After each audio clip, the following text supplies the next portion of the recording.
언제부턴가 그런 뉴스들이 많이 보이죠? 아파트 경비원분들에 대한 주민들의 갑질에 관해서요.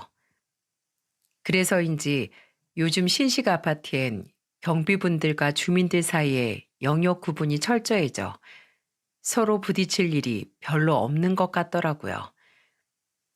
하지만 다들 아시다시피 제가 사는 아파트처럼 오래된 곳은 그렇지 않잖아요.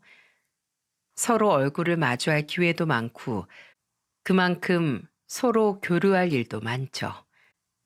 저는 오늘 참 좋은 분이었던 저희 아파트 경비원분에 대한 이야기를 하고 싶어 이렇게 사연을 보내게 되었습니다.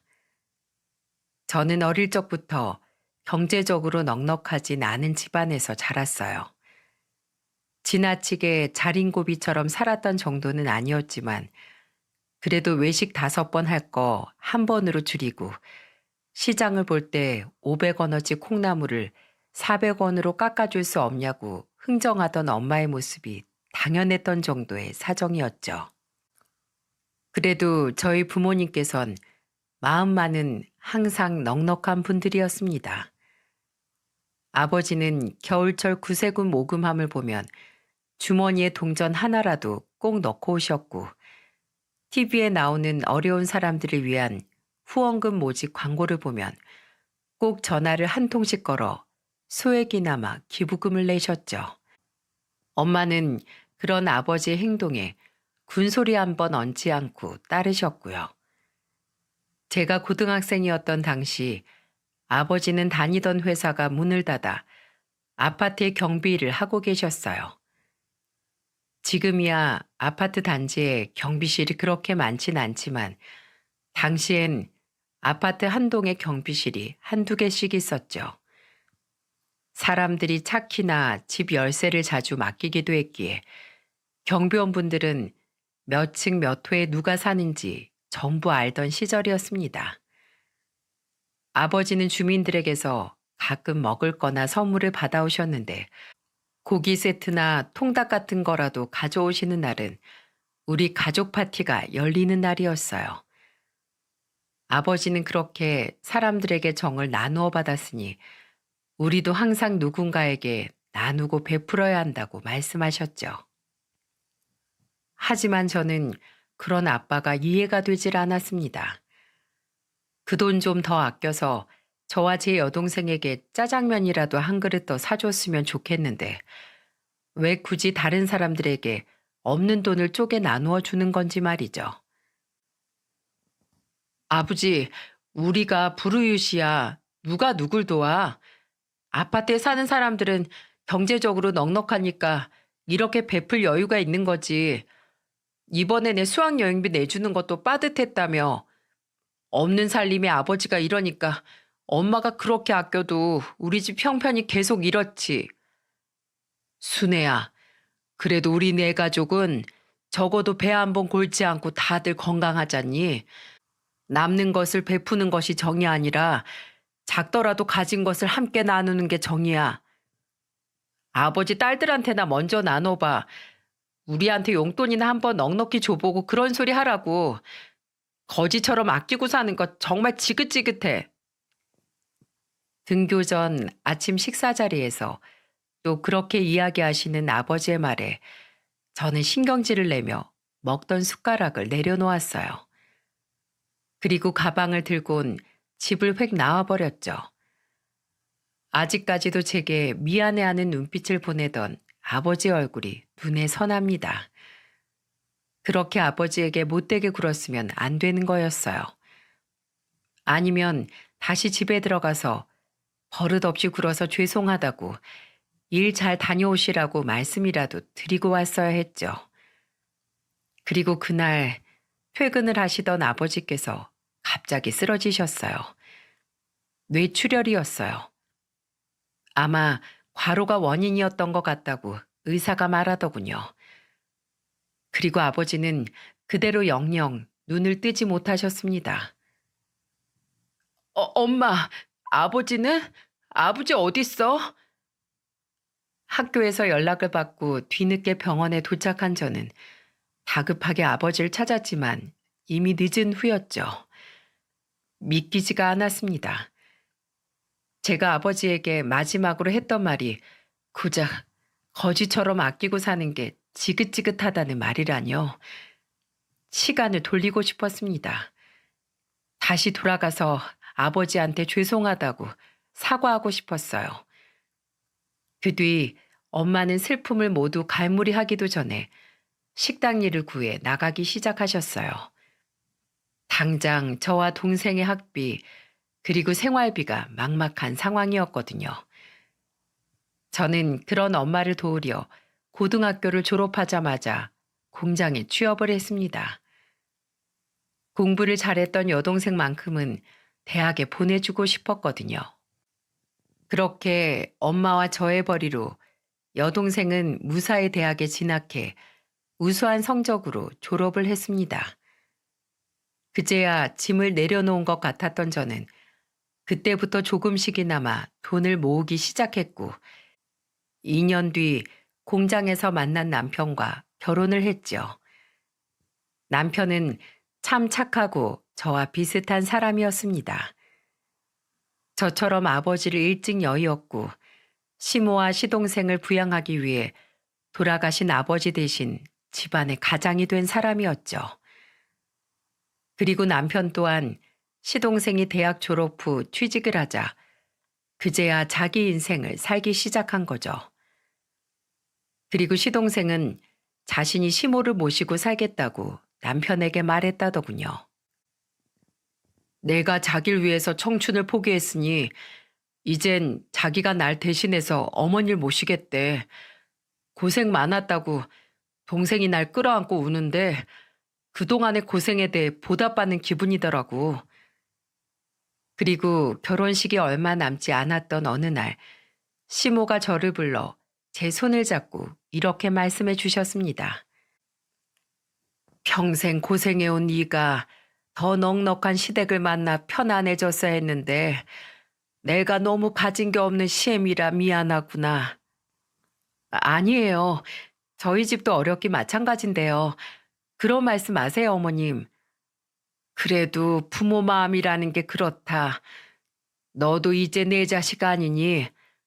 그래도 순애야, 너도 알다시피 우리 진태가 마음씨 하나만은 나란히 못지않다. 살면서 가난은 해도 네 마음에 찬바람 들게 할 일은 없을 거야. 게다가 너희 둘 다 착하고 성실하니 금방 잘 살아갈 수 있을 거다. 순애야, 우리 집에 시집 와줘서 진심으로 고맙구나.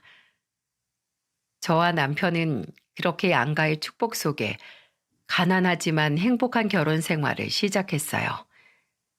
저는 아들 둘을 낳고 직장을 그만두었고 남편은 더 큰 공장으로 이직을 했습니다. 그렇게 우린 단칸방에서 작은 빌라 전세로 옮길 수 있었고 그로부터 몇 년 뒤 드디어 오래된 아파트나마 자가로 사서 이사를 하게 되었습니다. 물론 대출금을 잔뜩 끼긴 했지만요. 아파트로 이사 간 날 아이들은 신이 나서 집안 이곳저곳을 돌아다녔고 저와 남편은 그간의 고생이 생각나 눈물을 글썽였죠. 서로 고생 많았다고 다독이며 말이에요. 그렇게 시간이 흐르고 어느덧 아이들 모두 중학생이었을 무렵이었어요. 저희 동엔 새로운 경비 아저씨가 부임하시게 되었죠. 70대가 넘어 보이는 경비 아저씨는 여태껏 일하셨던 경비원 분들 중 가장 성실하고 따뜻한 분이셨습니다. 항상 주민들을 마주치면 반갑게 인사를 하셨고 아파트 주민들의 일을 자기 일처럼 여겨주셨어요. 그러지 않아도 된다고 말씀드렸건만 경비실에 맡겨진 택배를 집까지 가져다 주기도 하셨죠.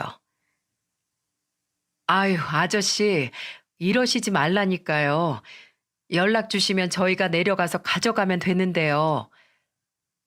늙은이가 운동 삼아 오르내리는 거죠.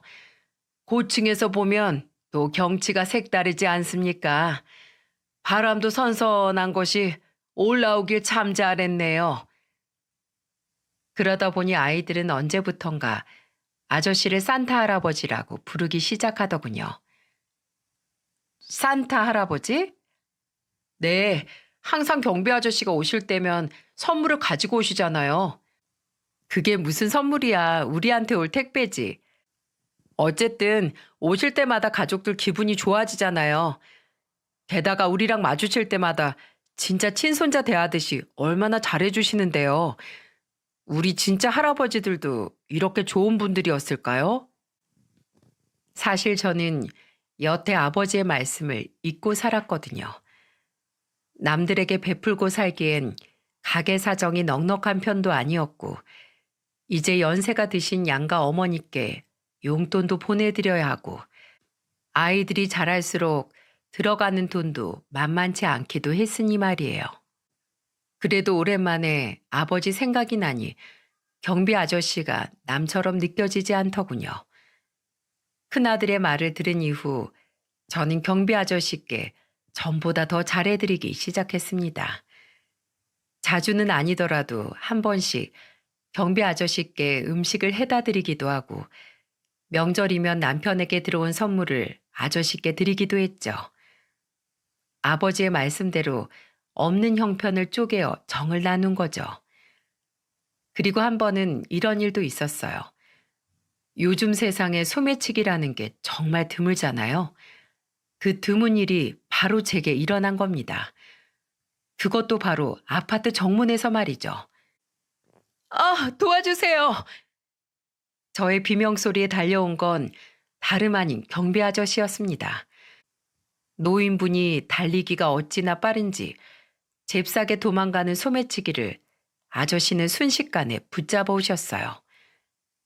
게다가 글쎄 그놈을 단숨에 제압까지 해버리시지 뭐예요. 그 건장하고 젊은 남자를요.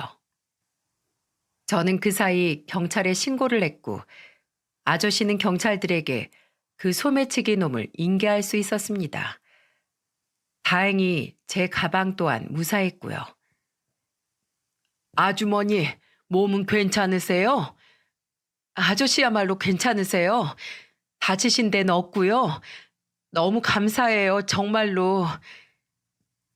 경비 아저씨는 몸싸움을 한 건 자신이면서 오히려 제 안위를 걱정하시더군요. 저는 그런 경비 아저씨의 몸을 살폈고, 아니나 다를까 경비 아저씨의 얼굴과 팔엔 생채기가 가득하더군요. 그럴 만도 했죠. 소매치기를 잡을 때 온몸을 던지고 바닥에서 구르셨으니까요. 왜 이렇게까지 하셨어요? 크게 다쳤으면 어쩌시려고요? 제 자식 같아서 그랬지요. 딱 아주머니 나이 때 아들놈이 있거든요. 한사코 병원은 됐다는 아저씨의 말에 저는 어쩔 수 없이 아저씨를 집으로 모셔와 상처의 약을 발라드리면서 말했어요. 아저씨는 제 걱정에 그저 허허하고 웃으셨고요. 아무리 자식 같다고 한들 누가 남을 위해서 그렇게까지 할 수 있겠어요? 이후 저는 감사한 마음에 한 번씩 아저씨를 집으로 초대해 식사를 대접했습니다. 가족들 모두 아저씨를 좋아했어요. 아버지를 일찍 여인 저와 남편은 아저씨가 아버지 같아서 좋았고, 할아버지가 없던 아이들은 아저씨에게 할아버지 하고 부르며 아저씨를 곧잘 따랐죠. 그렇게 아저씨가 근무하신 지도 3년이라는 세월이 지났을 무렵이었어요. 쓰레기 분리수거를 하고 들어오던 전 문득 이상함을 느꼈어요. 항상 바닥을 쓸거나 분리수거를 하고 나무들의 가지까지 치며 쉬지 않고 일하시던 아저씨의 모습이 며칠째 그 어디에서도 보이지 않았거든요. 저는 경비실을 지키고 있던 다른 경비 아저씨께 물어보았죠. 안녕하세요. 혹시 오종규 아저씨께선 휴가라도 가셨나요? 요즘 통 안 보이셔서요. 오씨 말이오. 말도 마시오.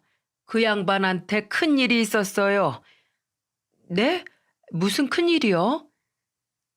그리고 그 아저씨의 입에서 나온 말은 제게 아주 커다란 충격을 안겨주었습니다. 저는 너무 놀라 아저씨한테 더듬더듬 재차 물었어요. 그 말씀이 사실이에요? 아, 그렇다니까. 집세 낼 때가 지나서 오 씨가 살던 집주인이 어제 직접 집에 찾아가 봤는데 글쎄 침대에 누워서 죽어 있더래요. 죽은 지 한 며칠은 된 것 같다는데 아무도 몰랐던 거지.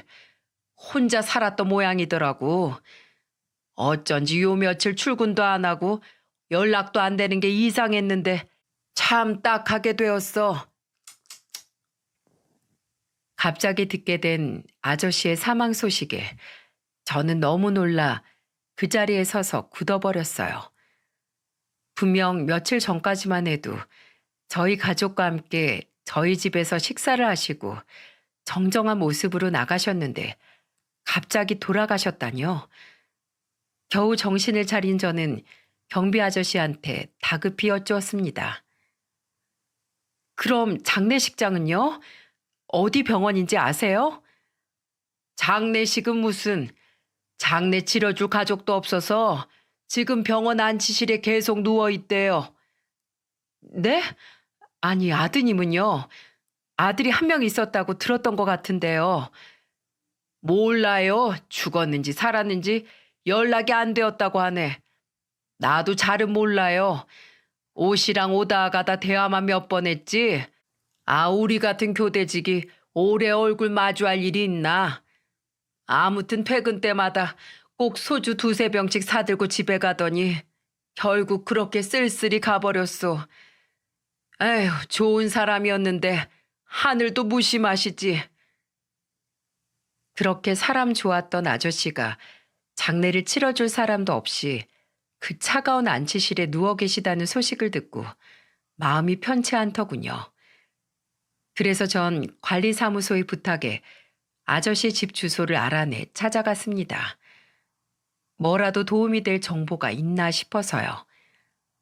그러고 보니 매번 저희 집으로 초대만 했었지 정작 아저씨가 어떻게 살고 계신지는 한번 물어본 적도 두 눈으로 본 적도 없었더라고요.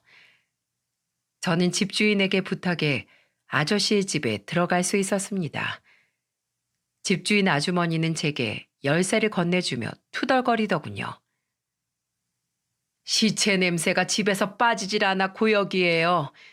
아유, 앞으로 혼자 사는 노인들은 세를 받지 말던가 해야지 원. 그 영감이랑 무슨 사이예요?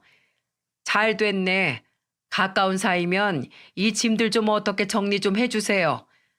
안 그러면 내가 또 내 돈 주고 이 짐들 다 내버리게 생겼어요.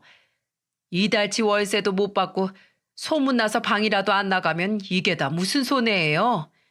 아휴, 볼일 끝나면 여기 화분 아래 열쇠 두고 그냥 가세요. 뭐 어차피 훔쳐갈 것도 없는 집이니까. 마음이 아팠습니다. 돌아가시고 나서 슬퍼해주는 이 하나 없는 아저씨를 생각하니까요. 그리고 집에 들어가니 이루 말할 수 없는 참담함이 밀려오더군요. 방 안엔 빈 소주병들이 수도 없이 나뒹굴고 있었어요. 게다가 모아뒀다 버리려고 하셨는지 다 먹은 컵라면 용기들이 차곡차곡 쌓여 있었고 그 옆엔 뜯지 않은 컵라면 몇 개가 나뒹굴고 있더군요. 일을 하실 땐 그렇게나 깔끔하게 쓰레기며 재활용들을 정리하시던 분이 집에서는 홀로 외롭게 이런 생활을 하셨을 거라고 생각하니 눈시울이 저절로 붉어졌어요. 이렇게 혼자 쓸쓸히 사시는 줄 알았더라면 반찬이라도 자주 해서 챙겨드리고 더 자주 집으로 초대할 걸 하는 후회가 밀려왔죠. 저는 저희 가족과 식사를 하실 때면 그렇게 기뻐 보이시던 아저씨의 얼굴이 떠올랐어요. 제 아들들을 친손주 대하듯 저와 남편을 자식 대하듯 했던 아저씨의 행동들도 함께 말이죠. 그저 마음씨 따뜻한 좋은 분이어서 그런 줄로만 알았는데 알고 보니 가족이 없던 아저씨께선 진심으로 사람의 정을 원하셨던 게 아닌가 싶습니다. 그래서 저희 가족에게도 아파트 입주민들에게도 그렇게 살갑게 정을 베풀어 주셨던 거겠죠. 저는 차오르는 눈물을 애써 참으며 아저씨의 집을 살펴보기 시작했어요. 탁상 근처에 수첩이 하나 눈에 띄더군요. 그곳엔 몇 개의 연락처가 적혀 있었어요. 그리고 집주인에게 건네받은 아저씨의 휴대폰을 열어보니 휴대폰에 저장된 연락처는 고작 15개 남짓이더군요. 그렇게 살펴보다 저장된 연락처 중 눈에 띄는 이름이 하나 있었어요. 바로 우리 아들이라고 저장되어 있는 번호였습니다. 010으로 시작하는 것도 아니고 뭔가 번호가 긴 것을 보니 우리나라 번호가 아닌 것 같았어요. 저는 그 번호로 먼저 문자를 남겨놓았습니다. 안녕하세요. 저는 박순애라고 합니다. 이틀 전 아버님께서 세상을 떠나셨습니다. 남아있는 연락처 중 가족으로 생각되는 번호가 이것밖에 없어 연락 남겨요. 지금 시신을 인계할 사람이 없어 장례를 치르지 못하고 있습니다. 제 번호를 함께 남겨놓을 테니 문자 보시면 꼭 좀 연락 부탁드립니다. 이후 일주일을 기다렸지만 끝내 아들에게선 연락이 오지 않더군요. 저는 고민을 하다가 결국 남편과 상의를 했어요. 여보, 아저씨 장례 우리가 치러드리면 안 될까요? 우리 사정도 빠듯하긴 하지만 그래도 이대로 모른 척하면 두고두고 후회할 것 같아요. 당신 뜻대로 해. 참 좋으셨던 분이었는데 그렇게 안타깝게 가셔서 나도 영 마음이 안 좋았어. 마지막까지 쓸쓸하게 가시게 하지 말고 우리가 잘 보내드리자. 남편은 제 뜻을 기꺼이 따라주었어요. 가게 사정도 넉넉지 않던 차에 참 고마웠죠. 그렇게 전 경비 아저씨의 휴대폰에 저장된 연락처와 수첩에 적힌 몇 개의 연락처에 모두 부고 문자를 보냈습니다. 그리고 아파트 관리사무소에 부탁해 아파트 전체 방송으로 아저씨의 부고 소식을 알렸어요. 안녕하세요, 입주민 여러분. 저는 같은 아파트 입주민 중 한 사람입니다. 갑작스런 전체 방송에 다들 놀라셨겠지만 조그만 시간을 내주시어 끝까지 들어주시면 감사하겠습니다. 여러분 모두 오종규 경비원님을 아실 겁니다. 가을이면 항상 부지런하게 낙엽을 쓸고 겨울이면 쉼없이 눈을 쓸어내시면서도 힘든 내색 한 번 하지 않고 우리들에게 항상 웃는 얼굴로 인사를 건네던 분이셨죠. 입주민 분들 중 누군가는 아저씨께 택배를 받아보신 적이 있을 테고 또 누군가의 자녀분은 퇴근하지 않은 부모님을 대신해 놀이터에서 아저씨와 놀아본 기억이 있을 겁니다. 그런 오종규 경비원께서 며칠 전 혼자 살던 자택에서 쓸쓸히 돌아가셨습니다.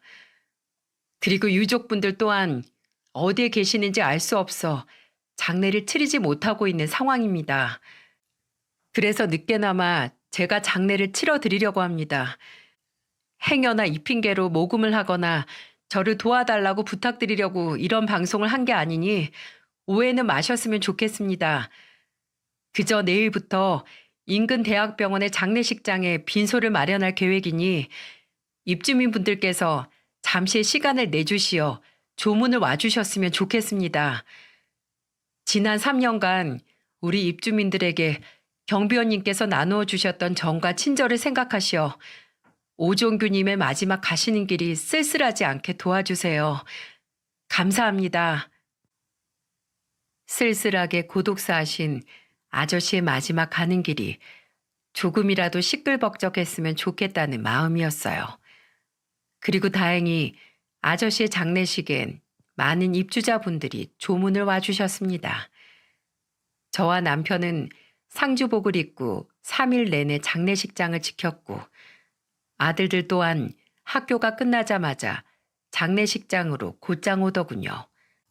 하지만 우리 가족과 입주민들이 왔었다고 해서 아저씨의 장례식장이 쓸쓸하지 않았던 건 아니었어요. 제가 부고 문자를 돌렸던 사람들 중 조문을 왔던 사람은 단 2사람, 집주인 아주머니와 아저씨의 오랜 친구라는 할아버지 한 분뿐이셨어요. 조문을 마친 친구분은 오래도록 빈소를 지키시며 술을 드셨고 저는 그분에게 다가가 감사 인사를 드렸죠. 그분은 제가 누구인지 어떻게 가족이 아닌 제가 장례를 치르게 되었는지 그동안의 자초지종을 들으시더니 고맙다고 말씀을 하시곤 한탄을 시작하시더군요. 고마워요. 참으로 고마워. 우리 종규가 이렇게 쓸쓸하게 갈 줄 누가 알았겠어요? 내가 멀리 산다고 격조했던 게 너무도 후회스럽네요. 종규 그놈이 젊었을 적엔 직업 군인이었어요. 군인을 그만두고 나서도 크게 사업도 하면서 잘 나갔죠. 그놈 인간성까지 좋아 주변에 사람도 무척이나 많았고요. 그런데 그놈이 여자를 잘못 만났어요. 아주 천하의 몹쓸 년이었지. 종규 돈을 마음대로 끌어다 쓰는 것은 예산일이고 나중엔 바람까지 피더이다. 그 집 둘째 아들 놈이 나중에 알고 보니까 그년이 밖에서 바람 펴서 가진 애였지 뭐요. 아저씨는 제 생각보다도 훨씬 더 아픈 삶을 살아오셨더군요. 친구분의 입에서 흘러나오는 경비 아저씨가 살아온 세월 이야기에 저는 더욱더 귀를 기울였습니다. 그래도 그 착한 놈이 그 아들마저도 자식으로 품더이다. 마음으로 낳은 아들도 아들이라면서요. 친아들인 첫째 아들도 그렇고 그렇게 품은 둘째 아들도 그렇고 다행히 제 엄마를 안 닮아서 얼마나 착했는지 몰라요. 그때 그 일만 아니었어도 지금 종규놈이 저렇게 쓸쓸히 장례 치러줄 가족 하나 없이 떠나진 않았을 텐데. 그 일이요? 아들 둘이 모두 미국으로 유학을 갔다가 그대로 거기 눌러 앉았죠. 당시 종교 사업이 잘 될 때라 그만큼 지원해줄 여력이 충분했으니까 말이에요. 근데 거기서 무슨 일이 있었는지 그만 큰아들이 죽고 만 거예요. 종교놈이 충격을 받아서 그때 얼마나 울었는지 모릅니다. 게다가 그 썩을 년이 뒤통수를 치려면 종교 상처가 좀 낫고야 치던지 큰아들이 죽자마자 종교 사업 자금 다 털어먹고 집안을 풍비박산 내놓았다오. 종규가 너무 충격을 받아서 그때 한동안 정신병원에 입원해 있을 정도였으니 집안이 아작이 나도 단단히 아작이 났던 거지. 에휴. 항상 웃고 계시던 아저씨에게 이런 속사정이 있을 거라고는 생각조차 하지 못했습니다. 저는 참담한 마음으로 그 친구분에게 물었어요. 그럼 둘째 아드님은요? 지금 어디 계신 건데요? 저는 아저씨의 휴대폰에 저장되어 있던 우리 아들이라고 저장된 사람의 연락처가 생각났습니다. 그 길고 이상했던 번호요. 친구분의 입에서 미국이라는 말을 들으니 이제야 그 연락처가 왜 그런 번호로 저장되어 있었는지 알겠더군요. 나도 몰라요. 이렇게 제 아버지 장례식에도 안 올 정도면 미국에서 죽었는지도 모르지. 종규 그놈이 이후엔 통 가족에 대한 말을 안 했으니까 말이죠. 친구분께서 알고 있는 아저씨의 사연은 이게 전부라고 하시더군요. 결국 친구분은 눈물을 내비치며 마지막으로 이렇게 말씀하셨어요. 종규가 이렇게 가는 걸 보니 참 덧없는 게 사람 인생인가 봅니다. 그래도 종규 마지막으로 가는 길 끝까지 지켜봐줘서 고마워요 정말로. 분명 아주머니도 살면서 누군가에게 큰 복을 받을 겁니다. 저는 잔뜩 취한 친구분을 택시에 직접 태워 보내드렸어요. 그리고 3일 내내 발인을 하는 순간까지도 혹시나 나타날 아저씨의 둘째 아들을 기다렸지만 결국 아무도 오지 않았죠. 그렇게 아저씨는 우리 가족 4사람이 지켜보는 가운데 한 줌의 제가 되어 정말로 영원히 세상을 떠나셨어요. 저와 남편은 그동안 들어온 조의금으로 아저씨의 유고를 납골당에 안치시켰어요. 혹시 늦게라도 누군가 찾아올지도 모른다는 희망을 가지고요. 그리고 발인이 끝난 후엔 유품 정리 업체를 불러 아저씨가 살던 집의 짐을 모두 정리했습니다. 그리고 집주인에게 아저씨가 끝내주지 못했던 그달치 월세를 건네며 이렇게 부탁했어요. 아저씨가 보증금도 없이 달세로 사셨다면서요. 월세를 제할 보증금도 없으셨을 텐데 이거 받으세요. 아니 그쪽이 그 영감이랑 무슨 관계였길래 이렇게 직접 짐도 정리해주고 월세까지 챙겨주어. 나야 뭐 좋지만서도 대신 부탁 하나만 드릴게요. 이거 받으시고 마음속으로나마 아저씨 좋은 곳에 가시길 기도해 주세요. 그냥 아저씨가 누군가에게 좋지 않은 기억으로 남지 않으셨으면 좋겠어서요. 그리고 누가 혹시라도 찾아오면 제게 꼭 연락 좀 주시겠어요? 그거야 뭐 어려운 일도 아니지. 아무튼 고마워요. 꼭 그리하리다. 그 양반이 찾아오는 이 하나 없더니 밖에서는 그래도 인생 잘 사셨는가 보. 그쪽처럼 좋은 사람을 곁에 뒀던 걸 보니 그쪽 가족 덕분에 가시는 길이 슬프지만은 않으셨을 거예요. 집주인은 돈 봉투를 슬그머니 열어보고는 자리를 떠났습니다. 10년 전 가진 돈 한 푼 없는 아저씨에게 보증금 없이 집을 달세로 내주시고 장례식에와 조의금까지 내셨던 걸 보면 말만 저렇게 하지 좋은 사람이었던 것 같더라고요. 그렇게 시간이 흘러 아저씨의 장례를 치른 지 한 달여가 지났습니다. 경비실엔 새로운 경비원분이 오셨지만 저는 예전 경비 아저씨께 했던 것처럼 살갑게 굴 수가 없겠더군요. 두려웠던 거겠죠. 만남이 있으면 이별도 분명 있는 법이니까요. 어느덧 계절은 무더운 여름에서 가을이 되었고 유난히도 선선했던 어느 날이었습니다. 제 핸드폰에 모르는 번호로 전화가 오더라고요. 여보세요? 저 혹시 박순애 씨 핸드폰 맞습니까? 네, 그런데요. 휴대폰 너머의 목소리는 저와 동년배쯤 될 법한 남자의 목소리였습니다.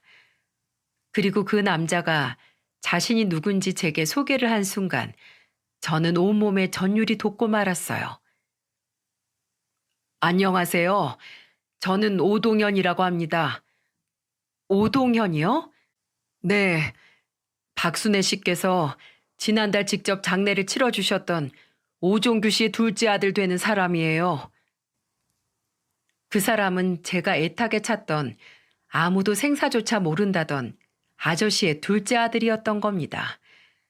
저는 너무 놀랍고 반가운 마음에 격앙된 목소리를 숨기지 못했어요. 그 미국에 이민 갔다던 아저씨 둘째 아들 말이에요? 이상한 미국 번호로 연락처에 저장되어 있던? 네, 맞습니다. 혹시 시간 괜찮으시면 제가 잠시 찾아뵈도 괜찮을까요? 그럼요, 얼마든지요. 내가 아드님을 얼마나 기다렸는지 모를 거예요. 언제요? 어디서 만날까요? 아저씨의 아들은 제가 사는 아파트 근처까지 직접 오겠다고 말했고, 그렇게 1시간 뒤 우린 저희 집 근처의 한 카페에서 만나게 되었습니다. 50대 초반 정도로 보이는 남자는 검은 정장을 차려입고 있었어요. 안녕하세요. 제가 오동현입니다. 박순애예요. 드디어 이렇게 만나게 되다니 너무 반갑네요. 그런데 왜 이제야 나타나신 거예요? 우리 가족이 그동안 얼마나 애타게 기다렸는데요. 우린 그쪽이 친아버지가 아니라서 일부러 오지 않는 건 아닐까라고까지 생각했어요. 우선 순애 씨께 너무 감사하다는 말부터 드려야겠네요.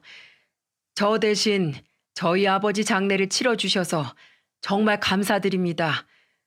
정말 이루 말할 수 없을 만큼이요. 그리고 동현 씨는 자신이 왜 늦게 찾아오게 되었는지 이야기하며 아저씨 친구분께서도 미처 알지 못했던 아저씨의 과거에 대해 이야기해 주었어요. 아시다시피 저는 아버지의 친아들이 아닙니다. 하지만 아버지께선 저를 형과 차별하지 않고 정말 친아들처럼 키워주셨어요. 친모였던 제 어머니보다 훨씬 더 큰 사랑을 주셨죠. 아버지는 제가 20대 초반일 적 저희 형과 함께 저를 미국으로 유학 보내주셨습니다. 그런데 제가 25살 때 그만 사고가 났던 거예요. 형과 저는 함께 제가 모는 차를 타고 집으로 돌아가고 있었는데 그때 형은 안전벨트를 하지 않았어요. 제가 평소에 그렇게 잔소리를 했는데도 형은 유독 안전벨트를 싫어했거든요. 그리고 결국 사고가 난 날 형은 그 자리에서 즉살했지요. 저는 안전벨트 덕분에 살았지만은요. 아저씨의 친구분이 잘 모른다던 아저씨의 큰아들의 죽음에 대한 이야기였죠. 자식을 자기보다 먼저, 그것도 지구 반대편의 타국에서 떠나보내야 했던 아저씨의 심정이 어땠을지 생각하면 참 마음이 아프더군요. 아버지는 제게 네가 형을 잡아먹었다며 소리를 지르곤 오열을 하셨습니다. 뭐 따지고 보면 제가 운전하던 차를 타고 가다가 형이 죽은 거니까 틀린 말은 아니죠. 저는 그저 아버지에게 계속해서 용서를 빌었죠. 당시 저도 많이 다쳤었지만 제 상처쯤은 눈에 보이지도 않더군요. 형을 제 손으로 죽게 했다는 사실이 미치도록 괴로웠어요. 게다가 제 친모는 그동안 그렇게도 망나니처럼 행동을 하더니 마지막까지 인간 같지도 않은 짓을 저지르더군요. 형의 죽음으로 아버지가 경황이 없던 때를 노려 모든 재산을 가로채고 도망을 가버린 겁니다. 자신의 아들이 죽었는데도 말이죠. 참 끔찍한 여자죠. 그리고 해외로 튄 건지 어쨌는지 결국 어머니를 잡지 못했어요. 아버지는 한순간에 모든 걸 잃으셨던 거죠. 그리고 그 원망의 방향은 결국 저를 향하고 말았어요. 동현 씨는 한숨을 푹 내쉬더니 두 손으로 자신의 머리를 쓸어내렸어요. 저는 도대체 어떤 말을 건네야 할지 몰라 그저 아무 말 못하고 동현 씨가 말을 잇기만을 기다렸죠. 그 뒤 저는 일 때문에 다시 미국으로 돌아가야만 했어요. 돌아간 뒤 계속해서 아버지와 연락을 하려고 했지만 아버지는 제 연락을 받지 않으셨고 찾아가도 만나주지 않으셨습니다. 그리고 10년 전엔 제가 아예 찾아갈 수도 없게 이사를 가셨더라고요. 주소지 이전도 하지 않으셨고요. 저는 그때 비로소 깨달았어요. 아, 아버지께서 나를 끊어내신 거구나. 나를 버리신 거야. 하고 말이죠. 이해는 했습니다. 제 친모가 그렇게 자신을 배신했고 친아들마저 저 때문에 그렇게 참혹하게 가버렸는데 제가 미우신 게 당연했겠죠. 이후 저는 새 번호로 휴대폰을 바꿨고 저를 버린 아버지를 잊으려고 노력했어요. 그런데 왜인지 쓰던 번호를 차마 버릴 수가 없겠더라고요. 언젠가 혹시라도 아버지가 저를 용서해 줄 날이 올까 봐서요. 그렇게 저는 아무런 연락이 오지 않는 그 휴대폰이 꺼지지 않도록 끊임없이 충전을 해놓고 10년을 살았습니다. 그리고 얼마 전 2달 동안 유럽 출장을 갔을 때 그 휴대폰을 집에 놔두고 갔었어요. 어차피 10년간 한 번도 울리지 않았던 휴대폰이니 그 2달 동안 방치해둔다고 무슨 문제가 생길 것 같진 않았거든요.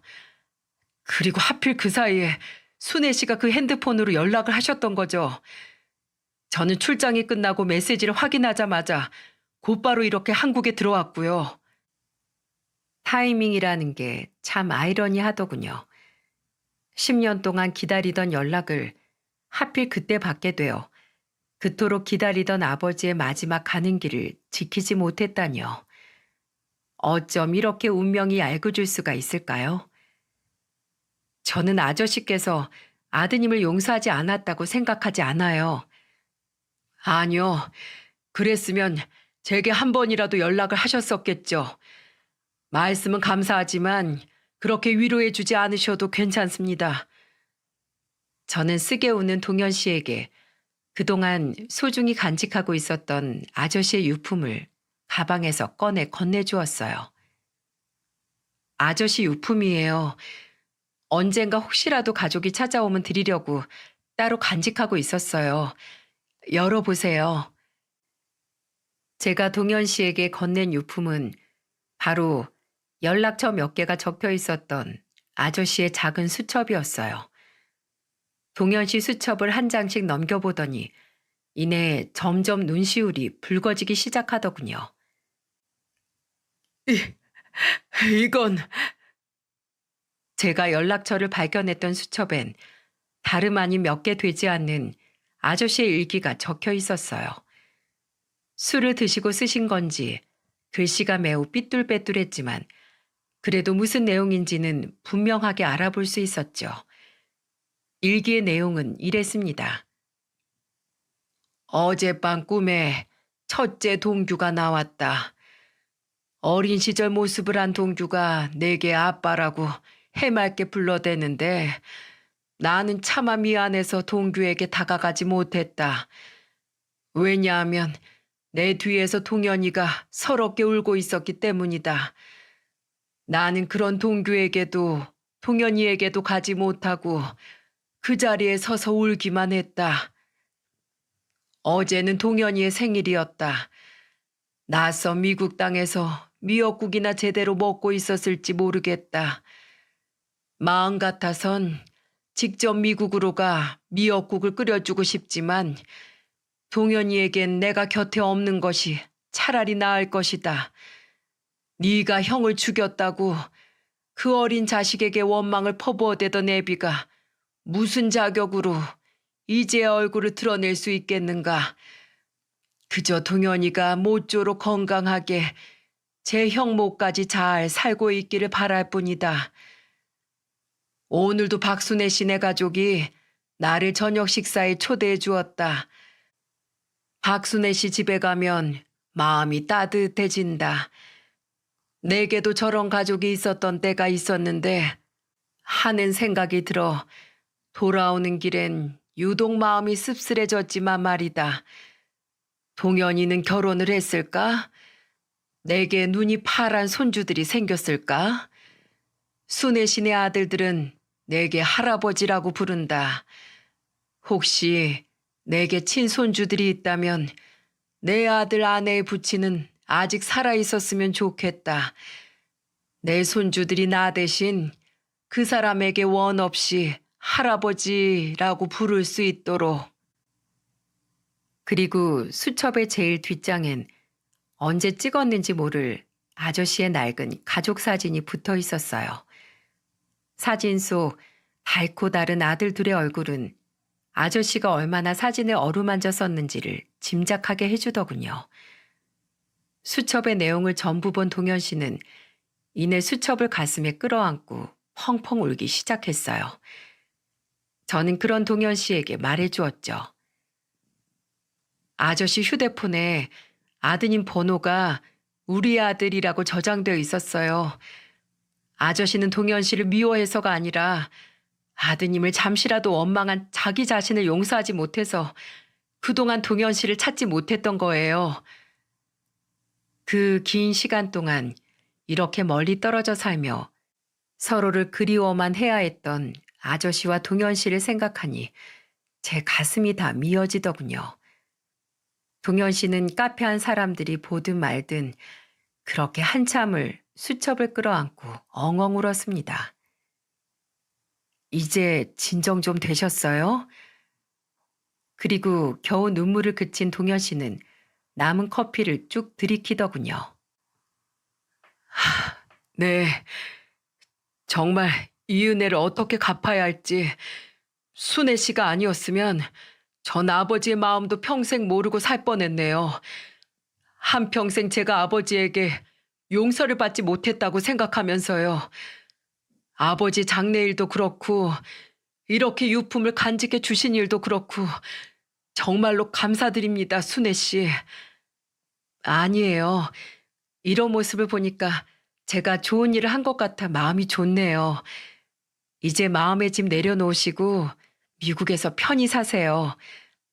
아저씨 유고를 모신 납골당 위치 제가 알려드릴 테니까 한국에 들어오면 한 번씩 찾아뵈어 주시고요. 납골당 비용은 앞으로도 제가 그냥 낼게요. 미국에 계시는 동안 동현 씨보단 제가 관리하는 게 나을 테니까요.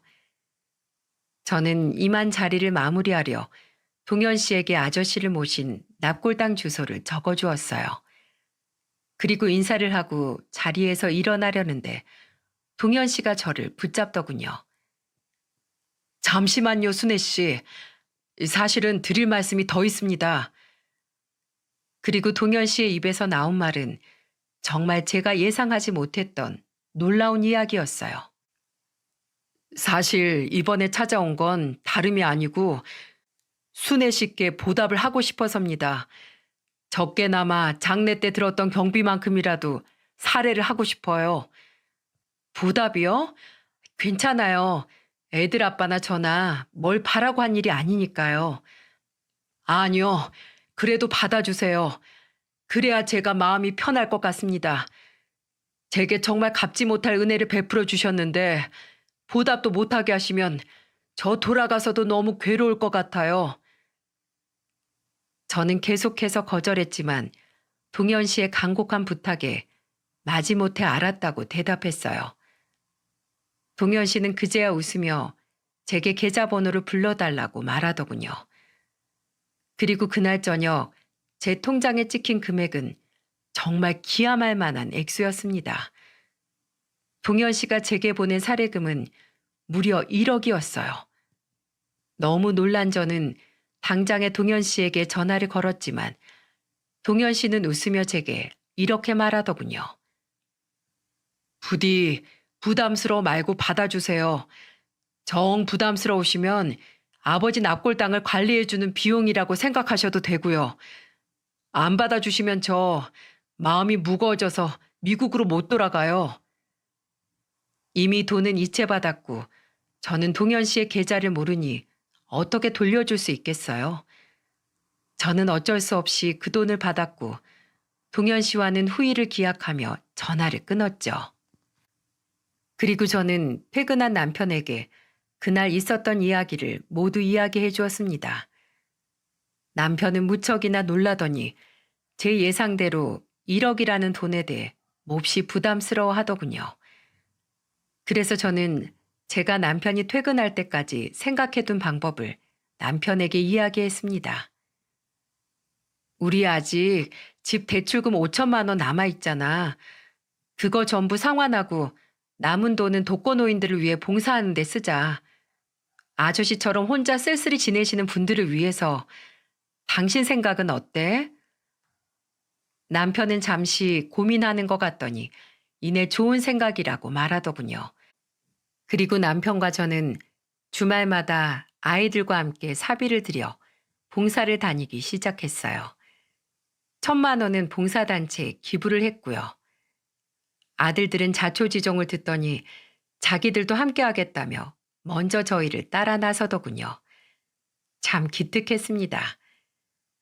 그렇게 1년이 지났고 저희 큰아들은 이번에 대학에 들어갔어요. 나중에 할아버지처럼 어려운 사람들을 돕고 싶다며 사회복지학과를 일부러 선택했더군요. 돌아가신 저희 아버지와 아저씨가 큰아들의 이런 모습을 보셨다면 참 기뻐했을 거예요. 그죠? 그리고 지난주엔 아저씨의 첫 번째 기일을 맞아 가족끼리 다 같이 납골당에 다녀왔어요. 그리고 거기서 아저씨 기일에 맞춰 한국에 들어온 동현 씨와 동현 씨의 가족들을 마주치고 말았지 뭐예요. 우리는 반갑게 인사를 나누었고 납골당에서 내려와 다 같이 점심 식사를 했답니다. 아저씨의 일기대로 동현 씨에겐 손주들이 둘이나 있더군요. 비록 동현 씨 아내가 한국계 교포라 아이들의 눈이 파랗지는 않았지만은요. 아직도 경비실을 지날 때면 제게 환하게 인사를 해주던 아저씨의 모습이 스쳐 지나갑니다. 저는 그럼 속으로 아저씨에게 인사를 하죠.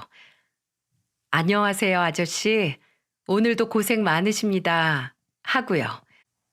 혹시 이 사연을 듣는 분들 중 아파트에 사시는 분이 있다면 오늘 그리고 내일 경비원분들에게 따뜻한 인사를 건네보시는 건 어떨까요? 고생 많으시다고 항상 제가 사는 공간을 지켜주셔서 감사하다고 말입니다. 그럼 제 긴 사연을 들어주신 모든 분들께 감사드리며 이만 글을 마치겠습니다.